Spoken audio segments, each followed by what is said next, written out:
JCI दापोलीच्या वतीने खाद्य सम्राज्ञी तालुकास्तरीय पाककला स्पर्धेचं आयोजन.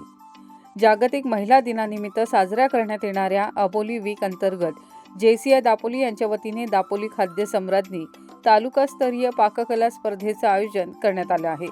ही स्पर्धा महिलांसाठी आयोजित करण्यात आली असून परिसरातील महिलांनी मोठ्या संख्येने सहभागी व्हावे असे आवाहन आयोजकांकडून करण्यात आले आहे. ही स्पर्धा शुक्रवार दिनांक 13 मार्च 2026 रोजी दुपारी 4:30 वाजता स्वाद मराठी रेस्टॉरंट दापोली येथे आयोजित करण्यात आली आहे. स्पर्धेतील प्रथम 3 विजेत्यांना आकर्षक गृहोपयोगी तसंच स्वयंपाकघरातील उपयुक्त भेटवस्तू देऊन त्यांना सन्मानित करण्यात येणार आहे. या स्पर्धेत सहभागी होण्यासाठी इच्छुक महिलांनी आपली नोंदणी करावी असे आवाहन JCI दापोलीचे अध्यक्ष JC डॉ. कुणाल मेहता, सचिव JC रोशन वेदक, प्रकल्प संचालक JC महेंद्र खैरे व प्रकल्प समन्वयक JC अनिकेत खानविलकर यांनी केले आहे.